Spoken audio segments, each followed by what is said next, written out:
I'm not coming back. I met someone better and already moved your things to storage. My name is Cole Kessler. I'm 54 years old and standing in the kitchen of our Des Moines condo at 11:42 p.m. on a Thursday night, staring at my phone like it might change what I just read. My wife Dana was supposed to be on day 4 of a girls' trip to Palm Springs. That text came with a screenshot of a bank transfer, $118,000 siphoned out of our joint savings and into an account with only her name on it. I set the phone down and took a sip of my now lukewarm coffee. 15 years of marriage gone in 2 lines and a digital receipt. The signs had been there, of course. The weekend getaways that kept getting longer. The expensive new clothes that she never wore around me. The phone calls that ended when I walked into the room. I noticed all of it. I'm a forensic accountant. Noticing discrepancies is quite literally my job. But I said nothing. Maybe that was my first mistake. Or maybe my real mistake was marrying someone who dismissed what I did as just numbers and spreadsheets. I opened my laptop and logged into an email account Dana didn't know existed. One I set up years ago, just in case. 3 security alerts waited for me. Someone had attempted to change passwords on 2 investment platforms and 1 digital wallet. Dana had never seen those accounts, but she was being methodical. I had to give her credit. She was trying to be thorough. I picked up my phone again and typed 2 words, good luck. Then I called my brother. Remember that contingency plan we talked about 5 years ago? I asked when he picked up. There was a pause. Yeah, you're saying it's time? It's time, I said. She made her move. I hung up and glanced at the wedding photo still hanging in the hallway. It was the only one left in the condo that showed both of us. I should have noticed that too. I met Dana Bowman at a University of Iowa alumni fundraiser. I was 38, recently divorced from a brief and forgettable first marriage, and laser-focused on building my practice. Dana was 34, charming, energetic, and completely uninterested in anything related to forensic accounting. I don't need to know the details, she'd say with a laugh whenever I tried to explain a case. As long as you make enough for us to live well. We got married after a year of dating. I funded her dream of opening a yoga studio. When she wanted to upgrade to a bigger house in a gated neighborhood, I agreed. Luxury cars? European vacations? I signed the checks. I wanted her to be happy. I remember my dad giving me a quiet warning once. We were fixing a loose plank on his back deck when he paused, hammer in hand. Son, I've noticed Dana enjoys spending your money, he said gently. Just make sure she respects how hard you work to earn it. I smiled, brushed it off, but the comment lingered in the back of my mind. 6 years into our marriage, I started shifting things quietly. Nothing shady, just smart. I set up 2 LLCs, created a couple of trusts, diversified into crypto, and opened offshore accounts for international clients. Dana knew about the joint checking and savings. That was it. I watched as she evolved from studio owner to part-time influencer.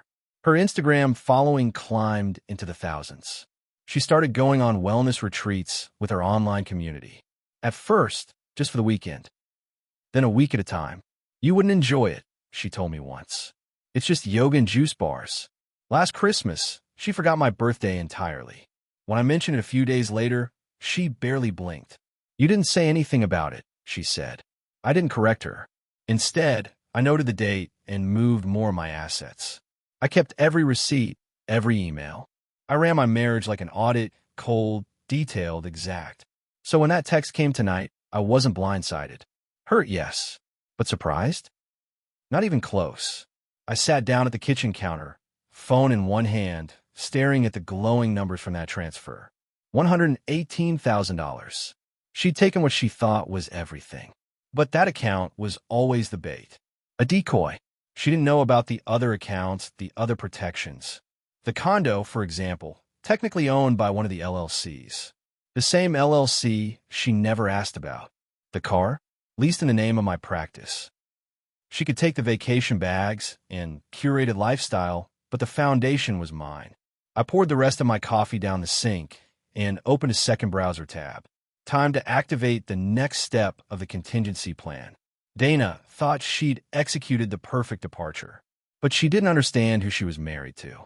I've spent my entire career uncovering deception, following digital footprints, building airtight evidence. Now, I'd be doing it for myself. The day she forgot my birthday, she bought me an expensive watch. I've just been so busy with the studio expansion, she said with a kiss on the cheek. I accepted the gift, said thank you, smiled for the photo she insisted on taking for her story, but that night I finalized the paperwork for my contingency plan. The signs were all there. I just didn't want to see the full picture until it was too obvious to ignore. The morning after Dana's text, I still woke up early and brewed coffee. Some habits are harder to break than others, even when everything else falls apart. I sat at the kitchen island and logged into my financial management platform, software I'd originally built for my practice, later adapted for personal use. With a few keystrokes, I activated the protocol my brother Jason and I had quietly constructed years ago. First, I froze all joint accounts and credit cards. Then, using long-held banking contacts, I triggered a fraud alert on the $118,000 transfer. Within minutes, I had documentation in my attorney's inbox, outlining financial misconduct and authorization to proceed with filing for divorce. Then I picked up my phone and called my mother. "Dana's gone," I said plainly. She took the money and moved my things to storage while she was pretending to be in Palm Springs. There was a pause on the line before she answered. "I'm sorry, Cole, but I can't say I'm surprised. What are you going to do now?" "What I've been quietly preparing to do for years," I said. "Protect what's mine." An hour later, Dana tried to call. I let it ring. Then it rang again and again. 10 missed calls before a text finally came through. "What the hell did you do? The money's gone and my cards don't work." I didn't answer. Instead, I drove to the storage unit address she had so generously included in her original message. Using the gate code she'd sent, I located the unit and rolled up the door. 2 boxes waited inside, one with some of my clothes, the other with my work laptop. The rest? Gone. No photos, no books, no personal keepsakes. The handmade carving my dad gave me before he passed, gone. My journals, my letters, even the anniversary cards I'd kept in a drawer, disappeared. That was the moment something in me shifted. This wasn't just about money anymore. This was about 15 years erased in a single move. A message sent loud and clear: "You are disposable." I left the unit, stopped at a nearby cafe, and opened my laptop. Through secure financial databases available only to licensed investigators, I ran a deep dive search on Trey Harmon. The fitness influencer Dana had been tagging in her photos for months. There's someone better she'd chosen. It didn't take long to confirm what I suspected. Trey's gym business was a house of cards. 3 business credit cards, all maxed out. A lease on his studio space that had already defaulted once. No registered savings. No assets of value. Just debt and swagger. And Dana? She'd already co-signed a car loan with him. 2 months ago, I closed the laptop and checked into a hotel. I didn't feel angry, just resolute, focused. By Monday morning, I was back in my office. My assistant, Valerie, looked surprised when I walked in. "Cole," she said, standing halfway from her desk. "I thought you'd be taking the day. Dana's called here 3 times already." I raised an eyebrow. "She has." She sounded upset, said there was a misunderstanding with your accounts and needed to speak with you. Urgently. "If she calls again," I said calmly, "tell her to contact my attorney." By noon. She nodded slowly, and I walked into my office. Dana didn't wait for noon. By 10:30, the receptionist buzzed in. "Your wife is here," she said cautiously. "She's insistent." I sighed, pushed back from my desk, and walked down the hallway. Dana was standing in the lobby, arms crossed, designer sunglasses perched on her head, dressed in head-to-toe coordinated athleisure like she'd just stepped off a magazine shoot. When she saw me, she smiled. The same smile she'd used for 15 years, when she wanted something. "Cole, there's been a huge misunderstanding with the bank," Dana said loudly, her voice pitched just enough for everyone in the office lobby to hear. "All our accounts are frozen." "Not a misunderstanding," I replied calmly, my voice low but firm. "You moved a large amount of money without authorization. The bank flagged it as fraud." Her smile cracked. "It was our joint account. I'm your wife. You were," I said, keeping my tone neutral. "Now, you're my soon-to-be ex-wife. And you drained our savings while telling me you'd moved out and found someone better. That's financial misconduct by any standard. Her expression darkened, her voice dropping into a harsh whisper. You can't do this to me. I've already put deposits down. I've made commitments with Trey. Harmon, I asked, watching her reaction carefully. Yes, I know all about those commitments. Her face lost all color. You're investigating me? No, I said, just protecting myself from fraud. I'll fight this, she snapped. I'm entitled to half of everything. I met her eyes without blinking. Half of what's in the accounts you know about. Absolutely. But you seem to think that's all there is. She blinked, visibly thrown. What are you talking about? You'll find out in discovery, I said simply, then turned and walked away, leaving her standing there, stunned. That afternoon, I received an email from the lawyer she'd clearly hired in a hurry. It was a textbook intimidation letter, full of puffed-up language, accusing me of withholding assets, demanding immediate access to financial records, and threatening to expose alleged irregularities in my business if I didn't comply. It was clumsy and weak. I forwarded it to my attorney with a single line, proceed as planned. By that evening, Dana had shifted tactics. She started reaching out to mutual friends, spinning the story in her favor. My phone lit up with messages asking what was going on, why I was acting cold, freezing accounts, punishing Dana. Nobody questioned where she'd been all week. Nobody asked why the money was missing. No one thought to ask who Trey Harmon even was. I didn't answer any of them. Instead, I went to the gym, not Dana's sleek studio or Trey's overhyped fitness center, but the community center where I'd trained for years. No mirrors, no curated playlists, just sweat and silence. I lifted weights until my arms trembled, then drove back to my hotel room and crashed. The walls were closing in, but not around me. 3 days later, my attorney called. We found something interesting, she said. Dana's been transferring money from your joint accounts for over a year. I leaned back in my chair. How much? Almost $80,000. It started with small withdrawals. $400 here, $600 there. But then it scaled. Larger amounts over time. Where was it going? She paused, but I already knew. Some of it to a personal savings account. But most of it went to a business account, an LLC registered to Trey Harmon. I exhaled slowly. So she's been funding his business? With your money. Yes. We can file for financial infidelity in the divorce. Thank you, I said and ended the call. I wasn't surprised, but hearing it confirmed still stung. Dana hadn't just left me. She'd been laying the groundwork for over a year, building her escape, building Trey's business, with funds we had saved together. That night, a text came in from a number I didn't recognize. You need to back off.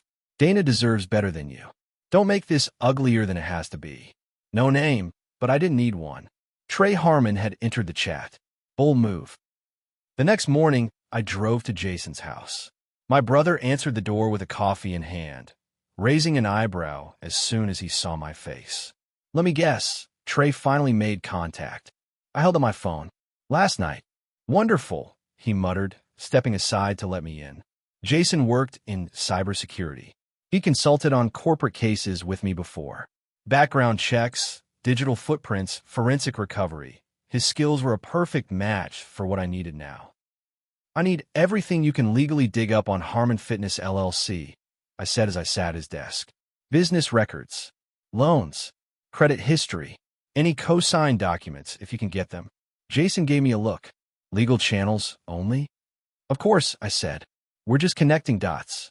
He nodded and started typing. I leaned back in the chair, watching the lines of code and data feeds scroll across his screen. Dana thought she could rewrite the narrative, thought she could control the fallout. But she didn't know how many safeguards I'd put in place.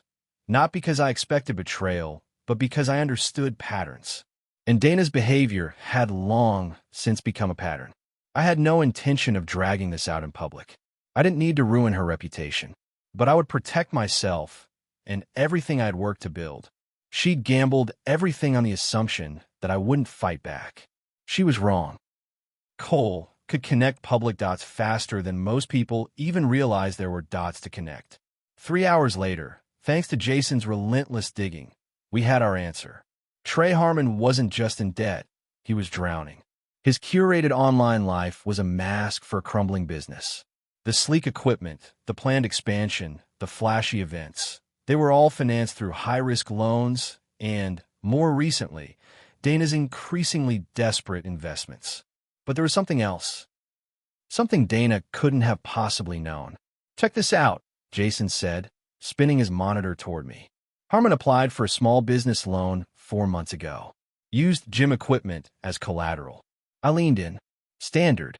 "Sure," Jason nodded. "But look who co-signed." I focused on the screen. My stomach sank. Dana's signature. Neat, practiced, unmistakable. Signed on a $175,000 equipment loan. She had co-signed the loan before she left. Jason's voice was quiet. "And here's the catch. The agreement lists joint liability with her spouse. The bank approved better terms based on your marriage." I stared at the screen. She put my assets on the hook for his loan. Without my consent. Without even telling me. "Exactly. And that's not all," Jason added grimly. 3 credit cards.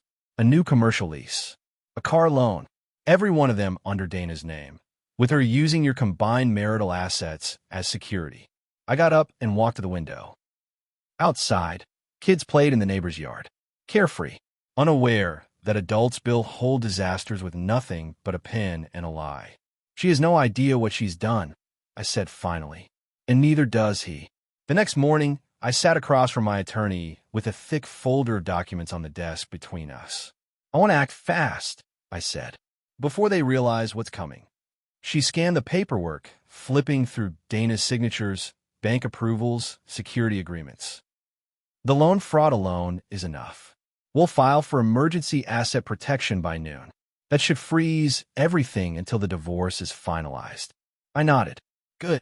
That afternoon, I pulled into the parking lot of Harmon Fitness. The place was sleek and modern, exactly what you'd expect from a guy like Trey. Quotes painted on walls. LED lighting. A blown-up shot of Trey, grinning, mid-push-up, stretched across the entrance. Inside, 20-somethings in matching workout sets scrolled through selfies between half-hearted reps. Trey saw me almost instantly. He was taller than I expected, with the telltale fake tan and capped teeth of someone who banked on looking like the dream he was selling. He strode over, hand extended. "You must be Cole," he said smoothly. "Dana's mentioned you." "I'm sure she has," I replied, not taking his hand. "We need to talk. Privately." His smile twitched, but he nodded and led me past the weight racks and treadmills to a glass-walled office. Private enough to talk. Transparent enough to keep the image of openness. "What can I do for you?" he asked, shutting the door. I set a folder down on his desk. "This is every financial document tying you to Dana. Business loans, leases, credit cards. Everything she co-signed using our marital assets." He opened the folder, flipping through the contents slowly. "I don't understand," he said. "It's simple. Dana used our marriage to secure your business's financing. But now we're getting divorced. And that changes everything." He blinked. "These are all legitimate agreements between me and Dana." "Maybe, but the banks approve those agreements based on assets she doesn't own alone. They approve them because she was married to me. Now, that's no longer the case." Trey's eyes moved quickly across the documents. I could see the moment it clicked. "She said you were wealthy," he muttered. "That money wasn't going to be an issue." I gave a short laugh. That's the thing about assumptions. They're expensive. He looked up, his expression hardening. "So what? You came here to threaten me?" "No, I came here to inform you," I said. "Because the banks are going to start calling in those loans. And when they do, they'll realize the security they were promised is gone. Your collateral isn't as stable as it looks." He pushed the folder aside. "We'll figure it out. Good luck with that," I said, standing. "Just don't say no one warned you." I left the office without another word. He didn't follow. By the time I got back to my car, a text had already come in from Dana. "What are you doing?" "Trey is freaking out. You're making this worse than it needs to be." I didn't respond. There was nothing more to say. This wasn't vengeance. This was math. It was accounting. Cause and effect. If you borrow against someone else's future, eventually that future shows up to collect. "Money's never been the issue," I said quietly. "Trust was." I stood to leave, but hesitated at the door. "One more thing. When Dana moved out, she took some things that didn't belong to her, at least not emotionally. Family photos. My father's watch. Items that don't have a price tag. I'd like them back. Trey didn't say anything for a moment. His mouth opened slightly, but whatever witty reply he had died before reaching his lips. I'll see what I can do, he said finally. I gave a slight nod and walked out without another word. The next day, a courier dropped off a box at the front desk of my hotel. Inside were the missing photographs, my father's old watch, and a few other personal keepsakes. There was no note, just silence. A quiet acknowledgement that even Dana knew she'd crossed a line. That same afternoon, my attorney called. The court granted emergency asset protection, she said. Everything tied to your joint estate is now frozen until the divorce is finalized. I logged into my financial dashboard and reviewed the alerts. Dana had attempted to access the frozen accounts 17 times in just the last day. She'd also tried to open a new line of credit, using our home as collateral. Denied. Moments later, my phone lit up with her name. This time I answered. What have you done? She snapped. Her voice was tight, frantic. Good afternoon to you too, I said. The bank called in Trey's loans. All of them, she hissed. They're coming to seize the gym equipment tomorrow. That's unfortunate, I replied calmly. This is vindictive, Cole. You're destroying him just to get back at me. I'm not doing anything to him, I said. I'm protecting myself. You used our marriage, my name, my financial standing, to underwrite a failing business. Without my knowledge. That's not a mistake, Dana. That's fraud. There was a pause. When she spoke again, her voice had softened. Come home, she said. We can talk. We can fix this. 15 years of marriage, and she still believed I was that easy to sway. That trust could be rebuilt with a few careful words and a sympathetic tone. There's nothing to fix, I replied. The divorce is happening. The investigation will proceed. And Trey will learn that reckless ambition has consequences. I ended the call and blocked her number. Then I closed my laptop, pulled the hotel curtains shut, and for the first time in months, I slept soundly. 3 weeks later, we sat across from each other in a sterile conference room for court-ordered mediation. Dana arrived with her attorney, looking tired despite her designer blouse and full face of makeup. Her composure was tight, controlled, but the strain was beginning to seep through the cracks. Her attorney began. My client is prepared to be cooperative regarding the division of assets, despite the adversarial nature of recent events. My attorney smiled without warmth. I'm glad to hear that, because there's been a development. She slid a file across the table.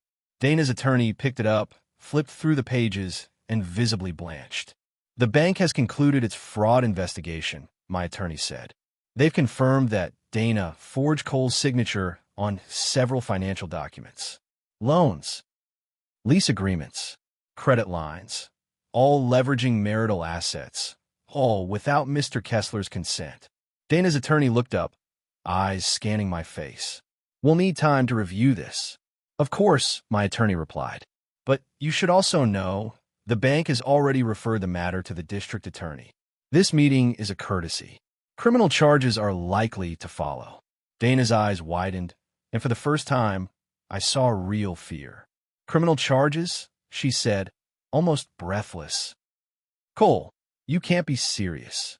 I looked her in the eye. I'm not the one pressing charges. The bank is. That's what happens when you forge legal documents. Her attorney leaned over and whispered something urgently in her ear. Dana shook her head sharply, then looked at me again. I didn't mean to hurt you, she said, voice cracking. Things just spiraled.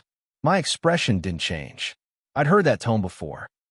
It was the one she used when the yoga studio's rent was overdue, when she went over budget for the third vacation that year, when she forgot to tell me about yet another business venture she'd quietly co-signed. If Ms. Bowman is willing to sign the proposed settlement today, my attorney continued, Mr. Kessler is prepared to provide a statement to the bank, something that may lessen the criminal implications. Dana looked down at her manicured hands, lips pressed into a tight line. For years, I had trusted her, loved her, built a life around the promises we made. But what she'd done wasn't just betrayal. It was calculated. strategic. And worse, it was careless. She thought I wouldn't notice. She thought I wouldn't act. Now, she was realizing I already had. He won't press charges, my attorney said evenly. Not for the theft of personal property. Not for the unauthorized transfer of funds from the joint account. He watched Donna closely. Her posture had changed. The poise, the confident tilt of her chin gone. She had prepared for anger, maybe bitterness. She might have even braced for begging. What she hadn't expected were consequences. Legal, financial, personal. Real ones. The settlement is generous, I said, my tone measured. You keep the yoga studio. It's profitable and was always your project. You keep your car, your personal belongings. You receive no alimony. And you take full responsibility for the debts you incurred under my name. She nodded slowly, her voice barely more than a whisper. And Trey, Mr. Harmon's financial situation is his to manage, my attorney said crisply. Without your husband's credit backing his business loans, we understand the banks have already initiated repossession. Dana looked like she might cry, but no tears came. She signed the papers without another word. As we stepped out of the mediation room, she reached out and caught my arm. I turned slightly. I never thought you'd fight back, she said, her eyes searching mine. You always just went along with everything. That was my choice, I replied quietly. Just like this was yours. I left without another glance. A month later, I moved out of the hotel and into a small house just off a quiet street near downtown Des Moines. Nothing fancy. An older craftsman with scuffed floors, peeling paint, and more character than perfection. It needed work. That suited me fine. I needed something to fix. Something to keep my hands moving and my mind busy in the evenings. From mutual acquaintances, I heard Dana had moved to Colorado. Her Instagram still bloomed with curated mountain shots and sunrise captions about starting over. Trey's gym had been sold to a fitness chain, and he'd relocated to Miami to expand the brand. Neither of them ever acknowledged what happened. No posts, no explanations. People rarely publicize the collapse. One Saturday, Jason dropped by to help me install new cabinets in the kitchen. He tossed a box of hinges on the counter and grabbed the measuring tape. Heard from Dana, he asked without looking up. No, I said, and I don't expect to. You know, he said, straightening a cabinet door. You could have taken her for everything. The fraud charges alone, I know, I interrupted. She wouldn't have stood a chance in court. I know, I repeated. But what's the point? She's not my problem anymore. Jason nodded, and we fell into a comfortable rhythm of measuring, cutting, and mounting. The sound of the drill, the scent of sawdust, it all created a kind of stillness I hadn't felt in a long time. After a while, I spoke up. I'm thinking of taking some time off.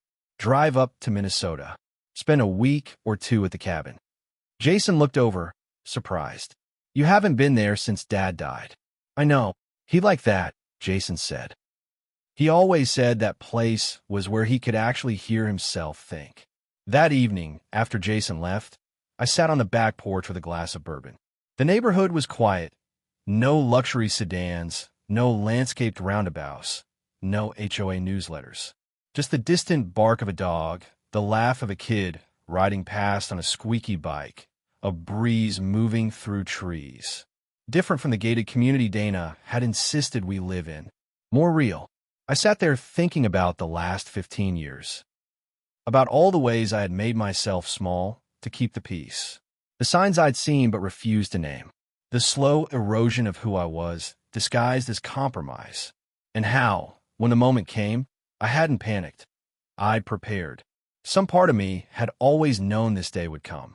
I didn't feel victorious. Not really. I didn't feel vindicated either. What I felt, more than anything, was free. The next morning, I called my office and told them I'd be stepping away for 2 weeks. Valerie didn't ask questions. She just wished me well and told me to check in when I could. I packed light. Jeans, boots, warm shirts, fishing gear, a good book. I locked the front door, threw my bag in the truck, and pulled out onto the road heading north. No itinerary. No schedule. Just a stretch of highway, a quiet cabin, and, for the first time in years, no invisible weight dragging behind me. No debts of silence. No accounts left to reconcile. Only forward.